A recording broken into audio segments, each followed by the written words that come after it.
Extra charges తీసుకుంటూ కూడా జనాలకు మోసం చేసి దీంట్లో ఉన్నటువంటి దీంట్లో వాటర్ వేసి వాళ్ళకి 5 నుంచి 6 కేజీల వాటర్ ఆ సిలిండర్ లో నింపడం జరిగింది. అసలు మాకు ఏమో తెలియదు, పైనుంచే వాటర్ వస్తేనే ర్యాష్ గా మాట్లాడుతున్నారు. మాకు దాంట్లో సంబంధం లేదు అని ఇంట్లో ఎవరైనా చనిపోతే దానికి బాధ్యత ఎవరు?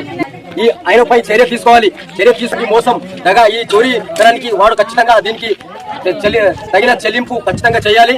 ఎవరైతే దీని వరకు బాధితులయ్యారో వాళ్ళకందరికీ దాని డబ్బులు తిరిగి ఇవ్వాలి. ఎక్కడెక్కడ మేము మోసం చేశారు ఎవరికి తెలియదు. ఇప్పుడు ఇళ్లను మీరు చర్య తీసుకోవాలని మేము గ్రామస్తుల తరఫున కోరుతున్నాం. నమస్తే అన్న అందరికీ. ఈరోజు కామారెడ్డి జిల్లా జుక్కల్ నియోజకవర్గంలోని పెద్ద కొడపగల్ మండలంలో గల విఠలవాడి గ్రామానికి చెందిన స్థానికులకు పెద్ద కొడపగల్ మండల కేంద్రంలో ఉన్న ఇండియన్ గ్యాస్ ఏజెన్సీ వారు గ్యాస్ సిలిండర్లలో నీళ్లు పోసి విక్రయిస్తున్న వైనం చాలామందికి ఆశ్చర్యపరుస్తుంది. అయితే ఈ విషయం పైన గ్రామస్తులు చాలా ఆగ్రహానికి వ్యక్తం చేశారు.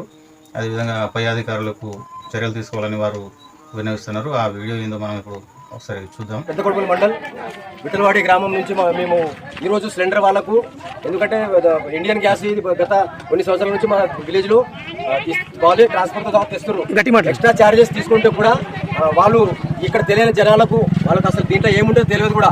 కాబట్టి ఆ జనాలకు మోసం చేసి దీంట్లో ఉన్నటువంటి ఏదైతే గ్యాస్ ఉంటుందో ఆ గ్యాస్ ని వేరే సిలిండర్ వాళ్ళు షిఫ్ట్ చేసుకుని దీంట్లో వాటర్ వేసి వాళ్ళకి ఎంత బరువు అయితే సిలిండర్ ఉంటుందో అంత బరువు సిలిండర్ తెచ్చిస్తున్నారు. అది ఈ రోజు ప్రత్యక్షంగా మేము దాన్ని కొద్దిగా దృష్టికి తీసుకురావడం జరిగింది. కాబట్టి అది చూసిన తర్వాత వేడి చేసిన తర్వాత దాదాపు దాంట్లో 5 నుంచి 6 కేజీల వాటర్ ఆ సిలిండర్ లో నింపడం జరిగింది. అది మేము ఇక్కడ ప్రత్యక్షంగా మొత్తం గ్రామాల వాళ్ళ ముందు ఆ సిలిండర్ తెచ్చే వాళ్ళ ట్రాన్స్పోర్ట్ వాళ్ళు ఎవరైతే ఉన్నారో వాళ్ళకి చెప్తే వాళ్ళు మాకు ఎలాంటి రెస్పాన్స్ ఇస్తున్నారంటే అసలు మాకు ఏమో తెలియదు, పైనుంచే వాటర్ వస్తేనే ఇలాంటి మాటలు వాళ్ళు మాట్లాడుతున్నారు. ఏదైనా మాట అడిగితే కూడా వాళ్ళు డ్రైవర్ కానీ వెంట వచ్చినటువంటి వర్కర్స్ ర్యాష్ గా మాట్లాడుతున్నారు. మీ ఓనర్ కానీ ఎవరైతే సప్లై చేస్తారో వాళ్ళకు పిలిపియండి, మాకు తెలియదు, మేము అసలు మాకు దాంట్లో సంబంధం లేదు అని ఇలాంటి మాట్లాడుతున్నారు. ఒకవేళ ఈ సిలిండర్ పేలి ఒక ఇంట్లో ఎవరైనా చనిపోతే దానికి బాధ్యత ఎవరు? ఈ బాధ్యత కూడా తీసుకున్నటువంటి ఈ సంస్థ ఏదైతే ఉందో ఇండియన్ గ్యాస్ సంస్థ, ఈ సిలిండర్ ఎవరైతే డీలర్ ఉన్నారో ఇప్పుడు అమ్ముతున్నటువంటి డీలర్ ని తొందరగానే ఈ ఆయనపై చర్య తీసుకోవాలి. చర్య తీసుకొని ఇంతవరకు చేసినటువంటి మోసం దగా ఈ చోరీ ధనానికి వాడు ఖచ్చితంగా దీనికి తగిన చెల్లింపు ఖచ్చితంగా చేయాలి. ఎవరైతే దీని వరకు బాధితులయ్యారో వాళ్ళకందరికీ దాని డబ్బులు తిరిగి ఇవ్వాలి.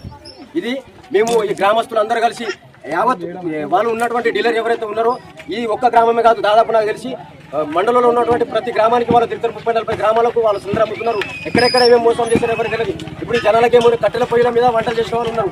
ఈ సిలిండర్లో ఏముంటుందో అది కూడా అర్థం కాదు. కాబట్టి ఇలాంటి మోసాలకు మీరు పాల్పడుతున్నారు. కాబట్టి ఎంత తొందర అయితే అంత తొందరగా ఈ డీలర్ను మీరు చర్య తీసుకోవాలని మేము గ్రామస్తుల తరఫున కోరుతున్నాం. ఒకవేళ తీసుకోకపోతే మాత్రం ఖచ్చితంగా ఈ సంస్థకు సంబంధించిన ప్రతి చోట వాళ్ళ డీలర్ ఎక్కడైతే ఇప్పుడు గోదామ్స్ ఉన్నాయో వాళ్ళ ఆఫీసుల ముందు కూడా ఈ సిలిండర్ తీసుకెళ్లి మేము అక్కడ ఖచ్చితంగా నిరసన తెలుపుతామని ఈరోజు ఈ గ్రామం సమక్షంగా మీడియా వారికి చెప్పడం జరుగుతుంది.